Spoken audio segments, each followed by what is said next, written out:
اللہ اللہ اللہ اللہ اللہ الحمدللہ وحدہ والصلاة والسلام علی من لا نبی بعدہ اما بعد فاعوذ باللہ من الشیطان الرجیم بسم اللہ الرحمن الرحیم۔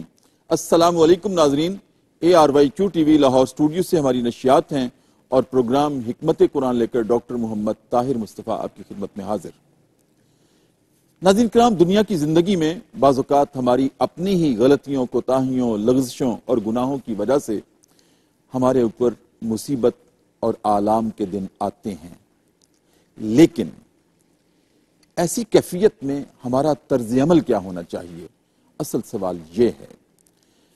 طرز عمل یہ ہونا چاہیے ناظرین کرام کہ سب سے پہلے تو جب ہم پر کوئی مصیبت یا پریشانی لاحق ہو، ہم اپنی خود احتسابی کریں، خود احتسابی کے عمل سے اپنے آپ کو گزاریں اور سوچیں کہ کہاں اللہ رب العزت کی نافرمانی ہوئی ہے، کہاں میں نے اس کے قانون کو توڑا ہے، کہاں اپنے نبی محتشم صلی اللہ علیہ وآلہ وسلم کی اتباع میں مجھ سے کوتاہی ہوئی ہے کہ آج یہ مصیبت کے دن میرے اوپر آئے ہیں۔ اور جب نشاندہی ہو جائے، دل سے گواہی مل جائے کہ یہاں پر اللہ اور اس کے رسول کی نافرمانی ہوئی ہے جس کے بدلے میں یہ مصیبت آئی ہے، تو پھر اللہ کی بارگاہ میں اپنی اس غلطی پر معافی مانگنی چاہیے، توبہ کرنی چاہیے، دو آنسو بہانے چاہیے، کیونکہ اللہ رب العزت کو یہ بہت پسند ہے کہ میرا بندہ اگر غلطی کر بیٹھے تو اس پر معافی مانگ لے۔ اور پھر اس کے بعد ناظرین کرام، ہمارا طرز عمل کیا ہونا چاہیے کہ رجائیت کا دامن تھام کر اللہ سے اس مغفرت کی، اس معافی کی امید بھی ہونی چاہیے۔ حضرت عمر رضی اللہ تعالیٰ عنہ جرنیل صحابہ ہیں، عشرہ مبشرہ ہیں، اور آپ ارشاد فرمایا کرتے تھے اگر قیامت کے دن یہ اعلان ہوا کہ تمام لوگ جنت میں جائیں گے، صرف ایک شخص جہنم میں جائے گا، تو آپ عشرہ مبشرہ ہونے کے باوجود آپ میں خشیت کا عالم یہ تھا، کہا کرتے تھے کہ مجھے ڈر لگتا ہے وہ میں ہوں گا۔ اور دوسری ہی جانب رجائیت کا عالم کیا تھا ناظرین کرام؟ وہ یہ تھا کہ آپ ارشاد فرمایا کرتے تھے کہ اگر قیامت کے دن یہ اعلان ہوا کہ تمام لوگ جہنم میں جائیں گے، صرف ایک شخص جنت میں جائے گا، تو کہتے تھے مجھے اپنے اللہ رب العزت کی فضل و کرم پر اتنا ناز ہے، مجھے لگتا ہے کہ وہ میں ہوں گا۔ ایک طرف خشیت اور ایک طرف رجائیت کہ وہ میں ہوں گا۔ ناظرین کرام، یہی ہے کہ ایک سانس پر اللہ سے معافی مانگی جائے اور دوسرے سانس پر رجائیت کا دامن تھام کر یہ امید رکھنی چاہیے کہ اللہ نے معاف کر دیا ہے۔ ناظرین کرام، پروگرام حکمت قرآن ہے اور آج پوری ترتیب اور تسلسل کے ساتھ ہمارا یہ سفر پہنچا ہے چوتھا پارہ سورہ آل عمران آیت نمبر 153 سے لے کر 155 تک کے مضامین تک۔ ارشاد باری تعالیٰ ہے، بسم اللہ الرحمن الرحیم، اذ تصعدون ولا تلوون علی احد والرسول يدعوكم فی اخراکم فاصابکم غما بغم لکی لا تحزنوا علی ما فاتکم ولا ما اصابکم واللہ خبیر بما تعملون۔ جبکہ تم چڑھے چلے جا رہے تھے اور کسی کی طرف توجہ تک نہیں کر رہے تھے اور اللہ کے رسول تمہیں پیچھے سے آوازیں دے رہے تھے، پس تمہیں غم پر غم پہنچا تاکہ تم غم نہ کرو اس کا جو ہاتھ سے چلا جائے، جو ہاتھ سے نکل جائے، اور نہ ہی اداس ہو جاؤ اس پر جو کوئی تکلیف تمہیں پہنچے، اللہ تمہارے اعمال کی پوری خبر رکھتا ہے۔ اور آگے ارشاد ہے ناظرین کرام، پھر اس نے غم کے بعد تم پر امن نازل فرمایا اور تم میں سے ایک جماعت کو امن کی نیند آنے لگی۔ ہاں، کچھ وہ لوگ بھی تھے کہ انہیں جانوں کی پڑی ہوئی تھی اور وہ اللہ کے ساتھ ناحق جہالت بھری بدگمانیاں کر رہے تھے اور کہتے تھے کیا ہمیں بھی کسی چیز کا اختیار ہے؟ آپ فرما دیجئے کہ اختیار تو سارے کا سارا اللہ ہی کے پاس ہے۔ یہ لوگ اپنے دلوں کے بھید آپ کو نہیں بتاتے، کہتے ہیں کہ اگر ہمیں کچھ بھی اختیار ہوتا تو ہم یہاں قتل نہ کیے جاتے۔ آپ فرما دیجئے کہ بے شک تم اپنے گھروں میں ہی ہوتے، جن کی قسمت میں قتل ہونا اگر ہے تو وہ خود مقتل کی طرف چل پڑتے۔ اللہ کو تمہارے سینوں کے اندر کی چیزوں کا آزمانا اور جو کچھ تمہارے دلوں میں ہے اس کو پاک کرنا تھا، اور اللہ تعالیٰ سینوں کے بھید تک سے آگاہ ہے۔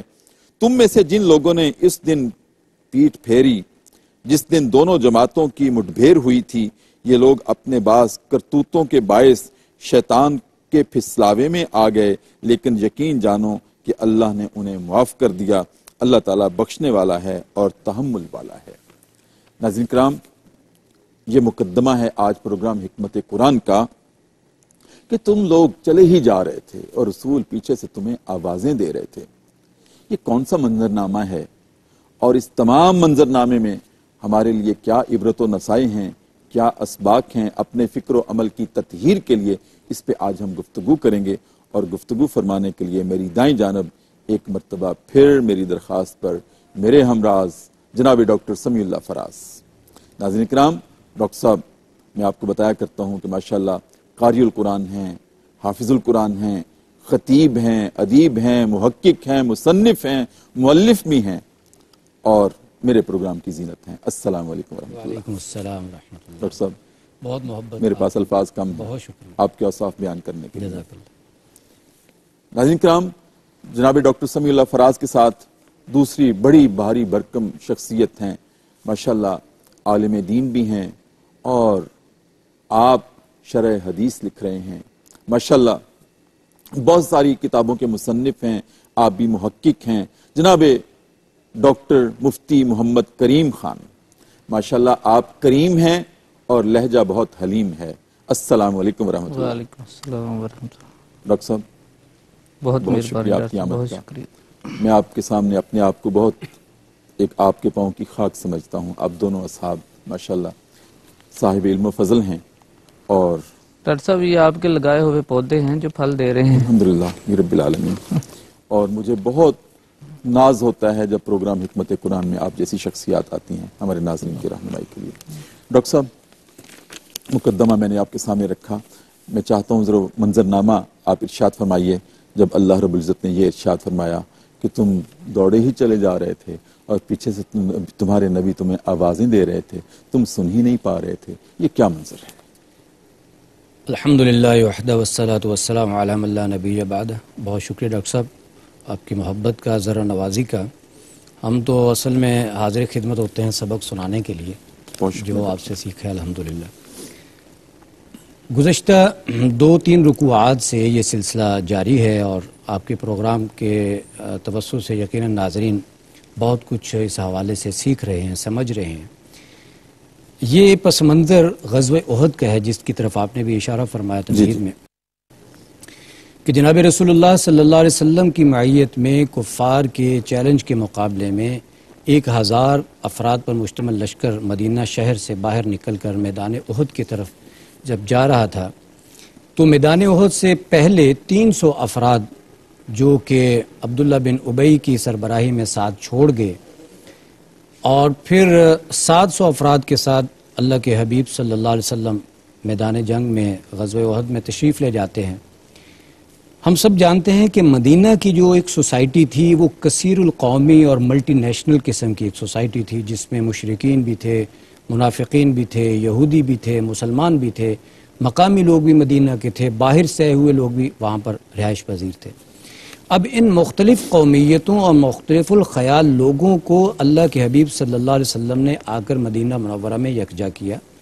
ان میں سے منتخب لوگ اللہ کے نبی صلی اللہ علیہ وسلم کے ساتھ چلے مشرکین مکہ کے حملہ کے جواب کے لیے، اس کے دفاع کے لیے، اور میدان میں جو 700 لوگ گئے ان میں بھی خود یہ آیات یہ تقسیم ہمیں بتا رہی ہیں کہ ان میں بھی 2 طرح کے لوگ تھے۔ ایک وہ لوگ تھے جو مخلص جانثاران تھے، اور دوسرے وہ لوگ تھے جو نو مسلم تھے، یا پھر یہ کہ ایک ہمسائیگی کی وجہ سے یا ایک تعلق کی وجہ سے وہ وہاں پر گئے تھے، ان کے ذہنوں میں کوئی نظریہ یا فکر یا عقیدہ اس طرح سے بھی راسخ نہیں تھا جو ایک جانثران اور جو پرانے اور مخلص صحابہ کرام علیہ رضوان کے ذہنوں میں تھا۔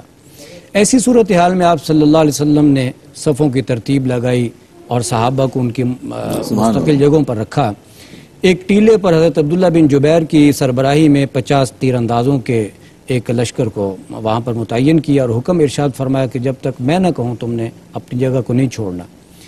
جنگ شروع ہوئی اور جنگ کے آغاز میں ہی مسلمانوں کا پلڑا باری تھا. مسلمانوں فتح جو ہے ان کے قدم چوم رہی تھی، تاکہ ایک اجتہادی غلطی ہوئی صحابہ سے کہ جب دشمن کے پاؤں کھڑ گئے، میدان چھوڑ کر بھاگنے لگے، تو ان تیر اندازوں میں سے اکثر نے یہ اجتہادی فیصلہ کیا کہ ہمیں اب نیچے چلے جانا چاہیے. آپ صلی اللہ علیہ وسلم کا حکم جنگ تک تھا اور جنگ اب عملی طور پر ختم ہو چکی ہے. تقریباً 40 کے لوگ وہاں سے نیچے اتر آئے، 11 لوگ وہاں پر باقی رہ گئے. حضرت خالد بن ولید جو اس وقت تک مسلمان نہیں ہوئے تھے، کفار کے لشکر میں شامل تھے، انہوں نے دیکھا اس درے کو جب خالی اور پلٹ کر حملہ آور ہوئے، اور اس کی وجہ سے پھر جو مشرکین بھاگ رہے تھے ان کو بھی ہمت ہوئی، وہ بھی واپس آئے، اور یوں مسلمان درمیان میں آگے مشرکین کے دونوں اطراف. ایسی کیفیت میں جب دونوں طرف سے حملہ ہوا تو ایک وقتی طور پر بہت مشکل صورتحال تھی، اور اپنی جان بچانے کی فکر میں لوگ لگے، اور خاص طور پر وہ لوگ جو نو مسلم تھے میدان چھوڑ کر بھاگنے لگے اور کچھ احد پہاڑ کی طرف چڑھنے لگے. اس صورتحال کو اللہ تعالیٰ نے ان الفاظ کے ساتھ بیان فرمایا کہ استسعدون، جب تم پہاڑی پر چڑھ رہے تھے، جب تم دور بھاگ رہے تھے تو اللہ کے نبی پکار رہے تھے الیہ عباد اللہ، الیہ عباد اللہ، اے اللہ کے بندو میری طرف پلٹو. حضرت کعب بن مالک رضی اللہ عنہ فرماتے ہیں کہ میں وہ پہلا شخص تھا جس نے اللہ کے نبی صلی اللہ علیہ وسلم کو پہچانا کہ آپ زخموں سے چور تھے، اور میں نے بلند آواز سے کہا. اور اسی اثناء میں جب یہ خبر پھیل گئی کہ اللہ کے نبی شہید کر دیے گئے ہیں تو مسلمانوں کے جو جذبات تھے وہ اور بیٹھ گئے اور حوصلے پست ہو گئے.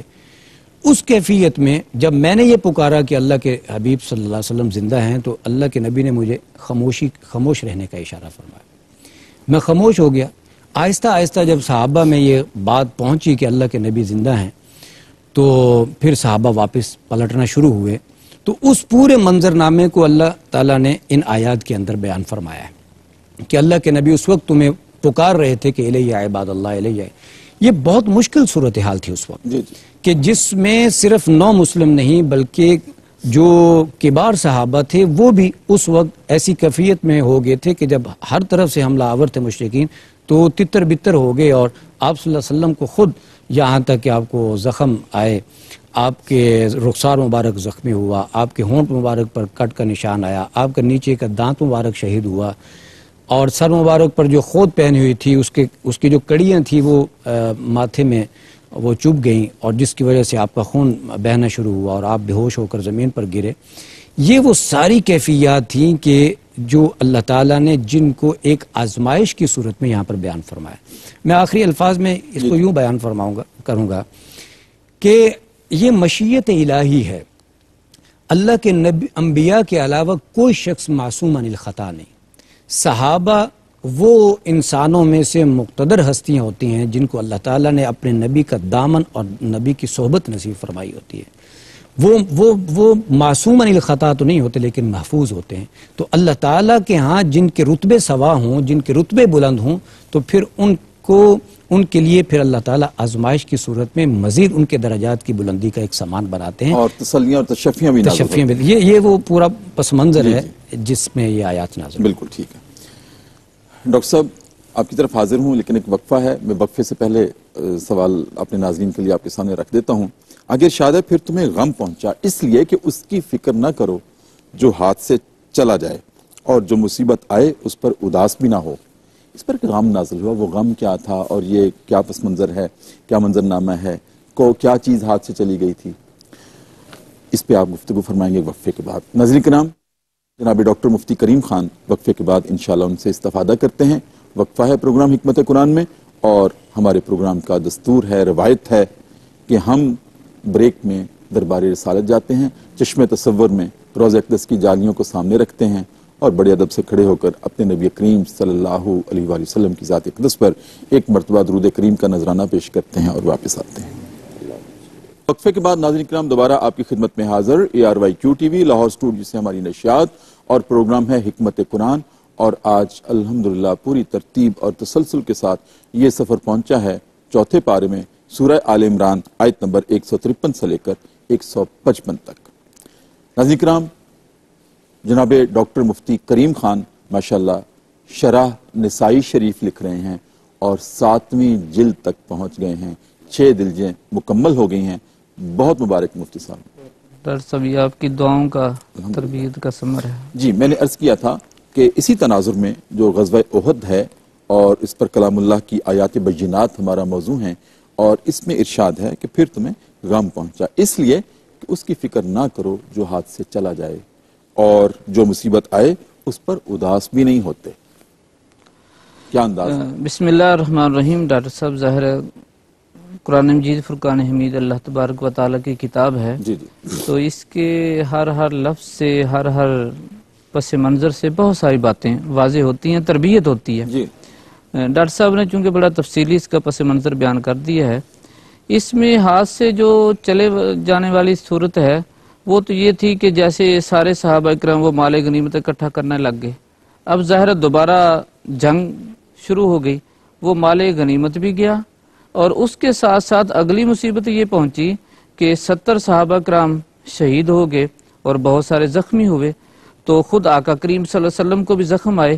تو اصل میں تو اس کی طرف اشارہ ہے کہ اب جب یہ صورتحال ہو چکی ہے، اب اس کو غم کو لے کر نہیں بیٹھنا، بلکہ اب نئے جذبوں کے ساتھ، نئی صورتحال کے ساتھ، یہ ہم تمام کے لیے نصیحت بھی ہے، جیسے آپ نے مقدمہ میں اس کو بیان بھی کیا ہے کہ جب کوئی مصیبت آ جائے تو پھر یہ نہیں ہے کہ آپ کہیں میں اب پوری زندگی اس مصیبت میں ہی رہوں گا، اسی پریشانی میں رہوں گا۔ اس پریشانی کی وجہ سے بہت ساری بیماریاں آ جاتی ہیں، مزید پریشانیاں آ جاتی ہیں۔ پھر اللہ تبارک و تعالیٰ جو ہمیں رستہ دے رہا ہے، جو ہمیں حکم دے رہا ہے، وہ یہ ہے، تربیت یہ ہے کہ اب جو ہو چکا اس کو چھوڑ دو، اور یہ بھی اللہ تبارک و تعالیٰ کی حکمت ہی ہے، کیونکہ اس نے تمہیں اگلی زندگی کے لیے تیار کرنا ہے، اگلی جو اسلام کے لیے ہے، اگلی قرآن مجید فرقان حمید کے لیے، باقی تمام چیزوں کے لیے اس نے تیار کرنا ہے۔ اور جب وہ تیاری جو ہوتی ہے وہ اسی صورت میں ہوتی ہے کہ جب آپ مصیبتیں بھی جھیل سکیں، صدمے برداشت کر سکیں، یہ سختیاں برداشت کر سکیں۔ تو اس پس منظر کو بیان کیا، اس چیز کو بیان کیا کہ اب اس کے بعد یہی نہیں ہے کہ غم لے کر ہی بیٹھے رہیں، بلکہ جو اللہ تبارک و تعالیٰ نے آگے کرم کرنا ہے تم نے اس کی طرف بڑھنا ہے، اس کی تلاش کرنی ہے، اس کی تلاش کرنی ہے۔ بالکل ٹھیک ہے ڈاکٹر صاحب۔ پھر آگے یہ بھی ارشاد ہے کہ پھر اللہ نے اس غم کو امن میں بدل دیا۔ یہ بڑا شاندار منظر تھا۔ حضرت ابو طلحہ رضی اللہ تعالیٰ عنہ فرماتے ہیں، امام ابن جریر طبری رحمۃ اللہ علیہ نے روایت کی ہے، تو فرمایا پھر اللہ تبارک و تعالیٰ نے کرم کیسا کیا؟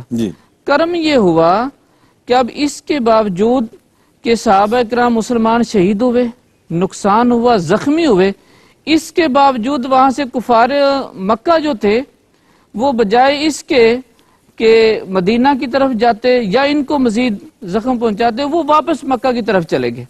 اب جب یہ صورتحال ہوئی تو پھر ان کو یہ اطمینان ہو گیا اس لحاظ سے کہ اب یہ جنگ کا جو صورتحال ہے یہ ختم ہو چکی ہے۔ اور حضرت ابو طلحہ رضی اللہ تعالیٰ عنہ فرماتے ہیں یہ سکون ایسا تھا کہ میں بیٹھا بیٹھا اپنی تلوار کے ساتھ ٹیک لگائے ہوئے میں سو گیا، اور کئی دفعہ میرے ہاتھ سے میری تلوار گر گئی، اور باقی بھی جتنے جو صحابہ کرام رضوان اللہ علیہم اجمعین جتنے تھے، جتنے صاحب ایمان تھے، وہ تمام کے تمام پرسکون نیند سوئے۔ البتہ وہ جو منافقین تھے جن کے دلوں میں قلق تھی، ان کو نیند نہیں آئی اس رات بھی، وہ اسی بے قراری کی حالت میں رہے، اور انہیں کا آگے حال قرآن مجید فرقان حمید نے بھی بیان کیا۔ ڈاکٹر صاحب یہ سکینت کی نیند طاری کی گئی، اس میں کیا حکمت تھی؟ ابھی جس طرف ڈاکٹر صاحب نے اشارہ کیا نا، آپ کے سوال میں بھی وہ تھا یہ غم، غم کیا تھا، میں ذرا اس پہ ایک دو جملے عرض کرنا چاہتا ہوں۔ قرآن مجید میں اللہ تعالیٰ نے غم کے لیے 2 لفظ استعمال کیے ہیں، غم کا یہاں پر بھی لفظ ہے اور حزن کا لفظ بھی ہے۔ وَلَا خَوْفٌ عَلَيْهِمْ وَلَا هُمْ يَحْزَنُونَ، اولیاء اللہ کے لیے جو اللہ کے دوست ہوتے ہیں ان کے لیے نہ خوف ہوتا ہے نہ حزن ہوتا ہے۔ اس میں بڑا خوبصورت ایک فرق ہے، غم یا حزن کے 2 پہلو ہوتے ہیں، ایک وہ غم ہے جو ماضی کے کسی کام کی وجہ سے ہو، اور ایک وہ غم ہے جو آئندہ کے لیے یا کسی اندیشی کی صورت میں لاحق ہو۔ اچھا، غم کے دونوں پہلو ہو سکتے ہیں۔ جو آئندہ کے ساتھ منسلک ہوتا ہے غم، اس کو خوف بھی کہتے ہیں، حزن بھی ہے، وہ غم بھی ہے۔ آج کی زبان میں، آج کی جو سائیکیٹرسٹ سائنس ہے اس کی زبان میں اگر دیکھا جائے تو انزائٹی ہم جس کو بولتے ہیں، وہ ہمارے کسی گزشتہ کام کی وجہ سے، گزشتہ کسی واقعے کی کو جو اثر ہم اپنے اوپر لے لیتے ہیں اس کو ہم انزائٹی بولتے ہیں۔ صحیح۔ جو مستقبل کے کسی اندیشے یا فیئر کی وجہ سے ہوتا ہے، خوف کی وجہ سے ہوتا ہے، اس کو ہم فیئر بولتے ہیں۔ تو یہ جنگ کی حالت ایسی ہے کہ جہاں پر دشمن آپ کے اوپر مکمل طور پر حاوی ہے اور بچنے کا امکان نہیں ہے۔ غم بے غم من، غم کے بعد غم کیا تھا؟ ایک غم تو یہ جو شاید صحابہ کہتے ہیں کہ ہمارے لیے دنیا میں اس سے بڑا غم نہیں تھا، کہ جب یہ خبر عام ہو گئی کہ اللہ کے حبیب صلی اللہ علیہ وسلم اللہ کو پیارے ہو، آپ شہید کر دیے، اس سے بڑا غم ہم نے کبھی زندگی میں نہیں دیکھا۔ صحیح۔ پھر اس کے بعد غم بے غم من، غم کے بعد دوسرا غم، پھر آگے اندیشہ تھا۔ انزائٹی تو یہ تھی، اندیشہ یہ تھا کہ اب یہ مشرکین اب ہمارے گھروں کی طرف جائیں گے، مدینہ کی طرف جائیں گے، ہمیں اپنے غلام بنائیں گے، ہماری عورتوں کو باندیاں بنائیں گے، ہمارے بچے ان کے غلام بنیں گے، کیا ہوگا؟ جس طرح ڈاکٹر صاحب نے بھی اشارہ کیا کہ بجائے اس مدینہ کی طرف جانے کے واپس بھاگ رہے ہیں۔ اور میں یہاں پر ایک اور بات عرض کروں، اللہ کے نبی نے اپنی زندگی میں 27 غزوات کیے، 19 جنگوں میں بنفس نفیس شریک ہوئے، 53 سرایا روانہ کیے، صحابہ کے لشکر روانہ کیے، کسی ایک میں شکست نہیں ہوئی۔ حتیٰ کہ میں تو یہ بھی سمجھتا ہوں، میرا یہ عقیدہ ہے کہ غزوہ احد میں بھی شکست نہیں ہوئی۔ کیوں؟ یہ وقتی طور پر ایک آزمائش آئی، اس کے بعد آپ دیکھیے غزوہ احد کے اختتام پر ابو سفیان جاتے ہوئے مکہ کی طرف واپس پلٹتے ہوئے ایک اعلان کرتا ہے، آئندہ سال ہم بدر کے مقام پر تمہارا صفحہ ہستی سے نشان مٹا دیں گے۔ اچھا، احد سے واپس پلٹتے ہوئے ابو سفیان نے یہ چیلنج کیا تھا۔ 3 ہجری میں غزوہ احد ہوا۔ جو اس نے دن بتائے تھے، جو اس نے تاریخ بتائی تھی، اللہ کے نبی صلی اللہ علیہ وسلم 4 ہجری کو اپنے صحابہ کو لے کر بدر کے میدان میں پھر پہنچے۔ اچھا، جس کو مورخین نے اور جو محدثین ہیں اس کو بدر صغرا کے نام سے اس غزوہ کو لکھا ہے۔ مشرکین نہیں آئے اور اللہ کے نبی نے وہاں پر 3 اعلان کیے تھے۔ جب نہیں آیا دشمن تو 3 اعلان کیے تھے۔ اللہ کے نبی صلی اللہ علیہ وسلم نے فرمایا کہ آج کے بعد مشرکین ہمارے اوپر اگر حملہ آور ہوں گے بھی تو کبھی غالب نہیں ہوں گے۔ دوسرا اعلان یہ فرمایا تھا کہ بہت جلد کیسر و کسرا اور باہر کی ریاستوں کے جو ریاستیں ہیں وہ بھی ہمارے زیر نگی ہوں۔ تیسرا فرمایا تھا کہ ہم بہت جلد بیت اللہ میں جا کر نماز ادا کریں۔ سبحان اللہ۔ یہ کس وقت میں فرما رہے ہیں؟ جب وہ دشمن یہ چیلنج کر کے جا رہا ہے کہ ہم اگلے سال آ کر آپ پر غلبہ پائیں گے۔ اور اس کے بعد آپ دیکھیے غزوہ احزاب، غزوہ خیبر، صلح حدیبیہ، فتح مکہ، غزوہ تبوک، غزوہ حنین، غزوہ طائف، ساری زندگی فتوحات کا تسلسل۔ بنیاد کون سی ہے؟ غزوہ احد۔ اس آزمائش نے اس فکر و فلسفہ کو وہ جلا بخشی، صحابہ کے اس جذبہ کو وہ جلا بخشی تھی، جو آپ نے فرمایا تھا کہ یہ نعاس کیا تھا، یہ سکینت کیا تھی؟ سکینت یہ تھی کہ عمومی طور پر جنگ کے ماحول میں یا پریشانی میں یا انزائٹی میں یا غم کی کیفیت میں انسان تو نیند کو بھول جاتا ہے۔ یہاں پر صورتحال مختلف ہے۔ کیا بات کہ اللہ کی طرف سے نیند آ رہی ہے، نعاس آ رہی ہے، اونگ آ رہی ہے، اور وہ اونگ ایسی تھی جس کی طرف ڈاکٹر صاحب نے مفتی صاحب نے بھی اشارہ فرمایا، جھٹکا آتا تھا صحابہ کو اور اس کے بعد وہ اپنے آپ کو تر و تازہ فیل کرتے۔ اللہ اکبر، سبحان اللہ۔ اور یہ کم و بیش 5 دن یہ جنگ جاری رہی، اس میں راتیں بھی آئیں، اپنے آپ کو فریش فیل کرتے تھے۔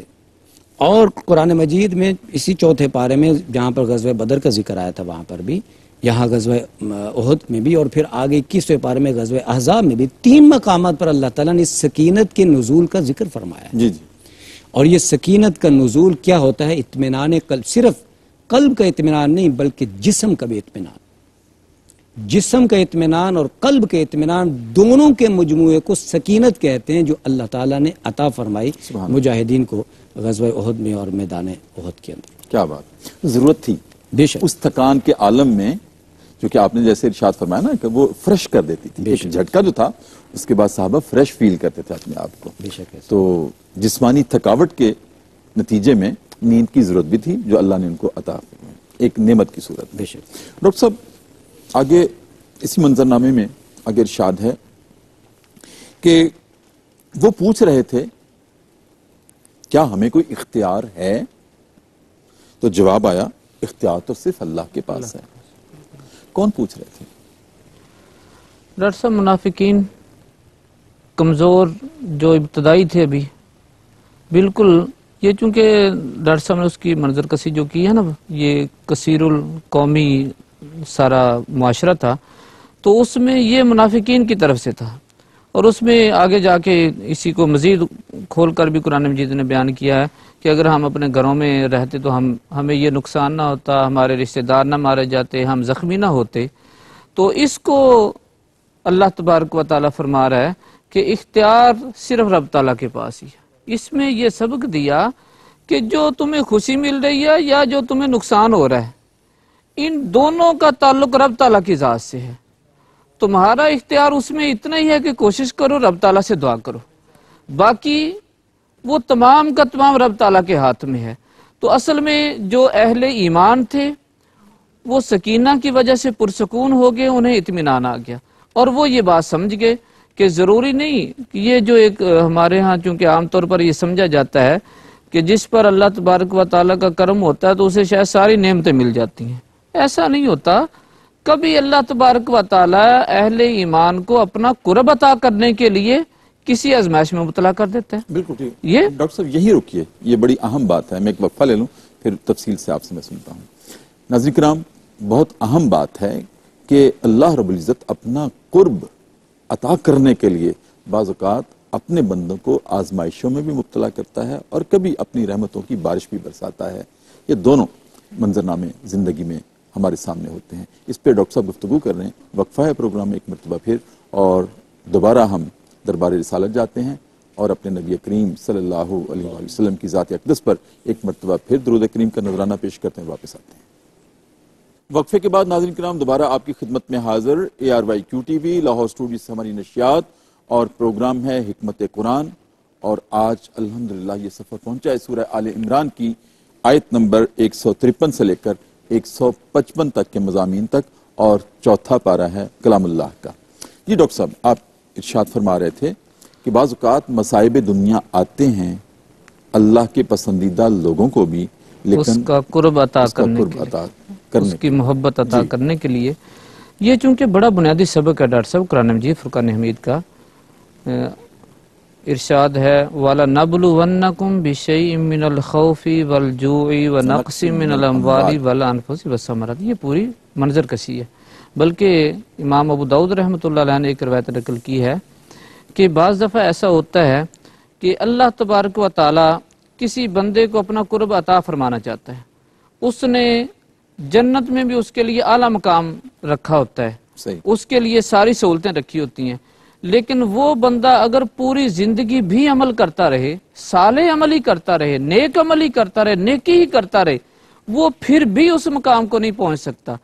پھر اللہ تبارک و تعالیٰ اس پر کرم کرتا ہے، اس کو کوئی مصیبت دے دیتا ہے، کوئی غم دے دیتا ہے، کوئی بیماری دے دیتا ہے، آزمائش دے دیتا ہے، وہ بندہ صبر کرتا ہے تو اللہ تبارک و تعالیٰ اس کے درجات بلند کر کے اس کو اپنا قرب اور وہ مقام دے دیتا ہے جو اس نے اس کے لیے رکھا ہوتا ہے۔ تو یہ ہمارے ہاں جو صورتحال پیدا ہو گئی ہے نا، ہم یہ سمجھتے ہیں شاید اللہ تبارک و تعالیٰ اسی صورت میں خوش ہے جب بہت ساری سہولتیں ہمارے پاس ہوں زندگی کی، ہمیں کوئی اور چیز جو ہیں جتنی بھی زندگی کی ہیں ضروریات وہ ہمیں حاصل ہیں، ایسا نہیں ہے۔ بلکہ انبیاء کرام علیہ السلام کی زندگیوں کا اگر ہم مطالعہ کرتے ہیں، آقا کریم صلی اللہ علیہ وسلم نے فرمایا ہر نبی کو، رسول کو اس کے رتبے کے مطابق آزمایا گیا ہے، اور سب سے زیادہ مجھ پر آزمائش ڈالی گئی ہے، سب سے زیادہ غم مجھے دیے گئے ہیں، سب سے زیادہ مصیبتوں کا ان کا سامنا مجھے کرنا پڑا ہے۔ جب بندہ اس میں صبر کرتا ہے پھر اللہ تبارک و تعالیٰ اپنا قرب عطا فرماتا ہے. لیکن ہماری یہ صورتحال ہمیں اس میں سمجھنا چاہیے کہ ہمارے عام طور پر کسی بھی بندے کو اگر تھوڑی سی پریشانی آتی ہے تو شیطان کا پہلا حملہ یہ ہوتا ہے کہ وہ رب تعالیٰ سے مایوس کرتا ہے اور اسی کی تردید ہے. یہ جو آیت مبارکہ میں ہے کہ وہ پوچھتے ہیں ہمارا کوئی اختیار نہیں ہے، تو یہ اختیار نہ ہونا، یہ بات کرنا، چلانا یا بدگمانی کرنا رب تعالیٰ کے بارے میں، اصل میں اسی کی تردید کی ہے کہ نہیں، اختیار ہیں ہی رب تعالیٰ کے پاس، اور تمہیں کیا پتا اس آزمائش کی وجہ سے ہی اس نے تمہیں اپنا قرب دینا ہو. اور یہی بات جیسے ڈاکٹر صاحب نے بیان کی کہ یہی وہ بدری اور احد والے احدی صحابہ کرام تھے جن کی وجہ سے اور جن کی اس تربیت کی وجہ سے آگے 1000 سال تک مسلمانوں نے حکومت کی اور 3 بر اعظم جو ہیں یہ دنیا کو اس کو فتح کیا. اس کی بنیاد اصل میں یہ تھی، یہی تربیت تھی، یہ غزوہ احد والی. اور اس میں یہ چیز بھی سامنے آئی کہ غزوہ بدر میں بے سر و سامانی اور تعداد بھی کم، پھر رب تعالیٰ نے فتح عطا فرما دی. یہاں پر سارا ساز و سامان بھی جنگی اور تعداد میں بھی 700 تک چلے گئے، اور رب تعالیٰ نے بظاہر اسباب ایک طرف رکھتے ہوئے اس کو آزمائش میں ڈال دی. بالکل ٹھیک. ڈاکٹر صاحب پروگرام کے آخری لمحات ہیں، ایک ٹیکنیکل سا سوال میرے ذہن میں آیا ہے. آپ جیسے ہی اہل علم سے ہم نے سنا ہے کہ سکینت بھی اللہ کی نعمت اور مصیبت بھی اللہ کی نعمت ہے. اگر اس سے عبرت اور نصیحت حاصل ہو جائے اور رجوع اللہ ہو جائے، خشیت پیدا ہو جائے، اللہ کا ڈر اور خوف پیدا ہو جائے مصیبت کے آنے پر، تو یہ نعمت ہی ہے. اور پھر دوسری بات یہ ہے کہ سکینت بھی اللہ کی نعمت، مصیبت بھی اللہ کی نعمت، بیماری، صحت بھی اللہ کی نعمت، بیماری بھی اللہ کی نعمت، کیونکہ اس بیماری میں بھی اپنے گناہوں کا کفارہ ہوتا ہے. تو اہل علم یہی کہتے ہیں کہ بیماری بھی اللہ کی نعمت ہے کہ اس سے اگر گناہوں کا کفارہ ہو جائے. ڈاکٹر صاحب سوال یہ ہے کہ اگر صحت بھی اللہ کی نعمت اور بیماری بھی اللہ کی نعمت، تو بیماری کی صورت میں ہم صحت کی دعا کیوں کرتے ہیں؟ دیکھیے، اس حوالے سے آپ صلی اللہ علیہ وسلم نے بہت خوبصورت رہنمائی فرمائی. اسی پس منظر میں، یہ غزوہ احد کے پس منظر میں وہ ارشاد ہے، اور قدرتی اتفاق یہ ہے کہ آپ نے یہ سوال بھی اس کے ساتھ اٹھایا ہے. آپ صلی اللہ علیہ وسلم نے فرمایا کہ لا تتمنوا لقاء العدو، دشمن کے ساتھ سامنا کرنے کی کبھی تمنا نہ کرو. فَإِذَا لَقِيتُمْ فَاصْبِرُوا، لیکن اگر سامنا ہو جائے تو پھر ثابت قدم بھی رہو، صبر بھی کرو. وَعَلَمُوا أَنَّ الْجَنَّةَ تَحْتَ ظِلَالِ السُّيُوفِ، یہ ابو داؤد نے بھی اس کو روایت کیا، ترمذی نے بھی روایت کیا. مصیبت کی، آزمائش کی تمنا نہیں کرنی چاہیے، لیکن جب وہ آزمائش آ جائے تو پھر اس میں ثابت قدم رہنا یہ مومن ہونے کی علامت ہے. یہ قرآن کہہ رہا ہے. جی بالکل. جو سوال آپ نے مصحف سے فرمایا نا، سورہ عنکبوت کی پہلی آیت، الف لام میم احسب الناس ان یترکوا ان یقولوا آمنا وهم لا یفتنون، کیا لوگ یہ سمجھ بیٹھے ہیں کہ انہوں نے بس اتنا کہہ دیا کہ ہم ایمان لے آئے اور ان کو اب آزمایا نہیں جائے گا؟ ایمان کے بعد آزمائش ممکن ہے اور اس کا زیادہ امکان ہے. اور پھر جو بڑا خوبصورت چھوٹا سا واقعہ ہے، مصیبت کیوں آتی ہے جی، اور اس مصیبت میں ہمیں کیا کرنا چاہیے. حضرت ابو طلحہ رضی اللہ عنہ بڑے جلیل القدر صحابی ہیں، کپڑے کا کاروبار کرتے تھے. شام میں 2-3 مہینے کے بعد گھر میں واپسی ہوتی تھی. اللہ تعالیٰ نے بڑی دیر کے بعد بڑا خوبصورت ماحول گھر میں، بیوی بھی بہت اچھی ملنسار اور بہت پاک دامن. گھر میں تشریف لائے ایک دفعہ سفر سے واپس، تو خاتون خانہ نے پانی ضرورت پیش آئی، پانی پیش کیا رات کے وقت میں. آپ پانی مانگ کر سو گئے، آنکھ لگ گئی، اٹھے تو خاتون کھڑی ہے پانی ہاتھ میں لیے ہوئے، اتنی مطیع اور فرما بردار. خوش ہو کر کہا کہ تم کیا مطالبہ کرتی ہو، کیا مانگتی ہو، میں آج تمہیں دیتا ہوں. اچھا. تو اس نے کہا دیکھیے اپنے وعدے پر قائم رہیے گا، میں آپ سے بہت بڑی چیز مانگنے لگی. اچھا. آپ نے فرمایا کہ ہاں. تو اس نے کہا کہ مجھے طلاق چاہیے. اللہ اکبر. اچھا. مجھے آپ سے علیحدگی چاہیے. اب وعدہ بھی کر بیٹھے ہیں، حیران بھی ہیں، عجیب مطالبہ سامنے آیا. اب تھے تو صحابی اللہ کے رسول کے، کہا کہ اب خود تو فیصلہ نہیں کر سکتا، یہ مقدمہ بارگاہ نبی میں لے کے جاؤں گا جو وہ فیصلہ، ٹھیک ہے۔ پریشانی کے عالم میں صبح ہوئی، فجر کے بعد گھر سے چلے اور راستے میں جا رہے ہیں تو ٹھوکر لگی، گرے تو پتھر لگا، پیشانی سے خون بہا، تو بیوی نے پلو سے کپڑا پھاڑا، خون صاف کیا، پٹی باندھی، تو کہا کہ چلیں واپس چلتے ہیں، میں اپنا مطالبہ واپس لیتی ہوں۔ اچھا، تو کہنے لگے نہ تمہارا مطالبہ کرنے کی مجھے سمجھ آئی، نہ مطالبہ واپس لینے کی سمجھ آئی ہے۔ تو حضرت ابو طلحہ نے جو بات فرمائی اور ان کی بیوی نے جو بات کی، وہ میرے خیال میں جو آپ نے سوال کیا تھا اور ہمارے ناظرین کے لیے اس میں بہت بڑا سبق ہوگا ہم سب کے لیے۔ اس نے کہا میں نے اللہ کے حبیب صلی اللہ علیہ وسلم کی زبان مبارک سے، صادق و مصدوق زبان سے یہ جملہ سنا ہے کہ جس گھر میں آزمائش نہ ہو وہاں پر اللہ کی رحمتیں نہیں آتی۔ میں جب سے آپ کے گھر میں آئی ہوں میں نے کوئی آزمائش نہیں دیکھی، سب کچھ ہے۔ تو کل میں یہ سوچ رہی تھی کہ جب اس گھر میں کوئی آزمائش نہیں تو شاید یہ گھر اللہ کی رحمت سے محروم نہ ہو، تو میں ایسے گھر میں نہیں رہنا چاہتی جو اللہ کی رحمت سے محروم ہو۔ لیکن جب ہم صبح ابھی آ رہے تھے بارگاہ نبوی میں جانے کے لیے تو آپ کو آزمائش آ گئی، تو میں سمجھ گئی کہ نہیں، میرے گھر پر اللہ کی رحمت بدستور موجود ہے، تو میں نے اپنا وہ مطالبہ واپس لے لیا۔ گھروں میں زندگی میں جب آزمائش آئے، جیسے آپ نے فرمایا، اسے اللہ کی رحمت سمجھ کر اس پہ ثابت قدم رہنا۔ سبحان اللہ، سبحان یہ اللہ، ایمان بہت کی بڑا بنیاد پیغام ہے آج کے پروگرام یہ کا۔ ایمان کی بنیاد ہے۔ جی۔ اور ان ساری آیات کے تناظر میں، غزوہ احد کے اس پورے تناظر میں، ایک یہ پیغام کہ مصائب اللہ رحمت بھی بن سکتے ہیں، اور دوسرا یہ پیغام اطاعت نبوی میں جہاں پر غفلت ہوگی پھر وہاں پر آزمائشیں آئیں گی، لیکن وہ آزمائشیں ضروری نہیں ہے کہ رفیع درجات کے لیے ہیں، وہ آزمائشیں عذاب کے طور پر بھی ہو سکتی ہیں۔ جی بالکل۔ اطاعت نبوی، ہمیں یہ غور کر لینا چاہیے، صحابہ جیسی مقدس جماعت ایک اجتہادی خطا کی بنیاد پر ایک آزمائش میں مبتلا ہو گئی۔ میں بحیثیت امتی اپنے نبی کی کتنی سنتوں کو روزانہ چھوڑتا ہوں، کتنے حکموں کی خلاف ورزی کرتا ہوں، یہ بہرحال مجھے سوچنا چاہیے۔ ڈاکٹر صاحب، بڑی خوبصورت فکر انگیز گفتگو، مفتی صاحب آپ کی آمد کا شکریہ، بہت خوبصورت گفتگو آپ نے فرمائی، ہماری رہنمائی فرمائی آپ نے۔ ناظرین کرام، بہت سبق ملا ہے آج کی نشست سے۔ ڈاکٹر صاحب نے کیا خوبصورت ارشاد فرمایا کہ حضرت طلحہ اور ان کی اہلیہ کا جو منظر ہمارے سامنے رکھا، کیا ارشاد فرماتی ہیں صحابیہ کہ مجھے طلاق چاہیے آپ سے۔ جب انہوں نے کہا کہ مانگو کیا مانگتی ہو، گھر میں اللہ کی ہر نعمت موجود تھی، محبت تھی، انسیت تھی، الفت تھی، سب کچھ تھا، لیکن پھر طلاق مانگی۔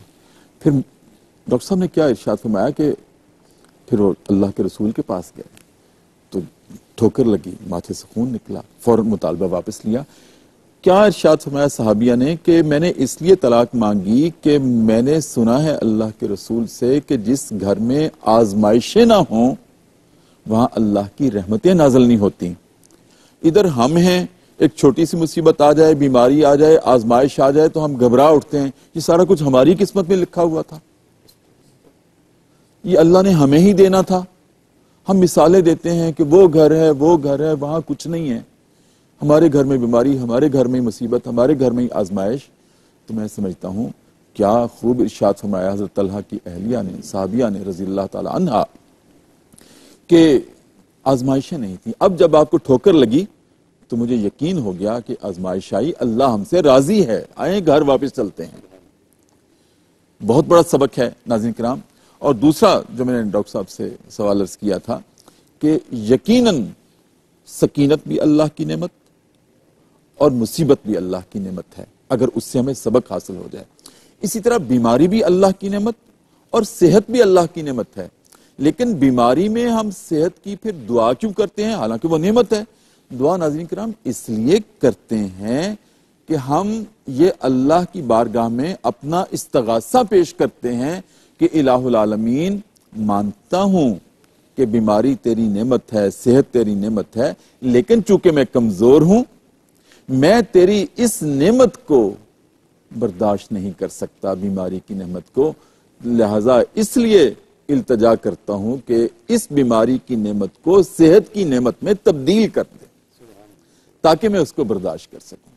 میں اپنی کمزوریوں کا اعتراف کرتا ہوں، یہ دعا کر کے صحت کی، یا اللہ نعمتیں دونوں ہیں لیکن میں کمزور ہوں، اس نعمت کو برداشت نہیں کر سکتا، صحت کی نعمت کو جھیل سکتا ہوں۔ ناظرین کرام، کتنی خوبصورت باتیں ہیں پروگرام حکمت قرآن میں جو ہمارے فاضل مہمان یہاں آ کر آپ کے سامنے رکھتے ہیں۔ بہت شکریہ ڈاکٹر صاحب کا، ڈاکٹر سمیع اللہ فراز کا اور ڈاکٹر مفتی کریم خان کا، اور اسی کے ساتھ ناظرین کرام اپنے پروگرام کو ختم کرتے ہیں۔ انشاءاللہ اگلے جمعے اور ہفتے دوبارہ آپ کی خدمت میں حاضر ہوں گے، تب تک کے لیے اجازت، اپنا بہت خیال رکھیے، اللہ حافظ۔ اللہ اللہ اللہ اللہ اللہ اللہ اللہ اللہ اللہ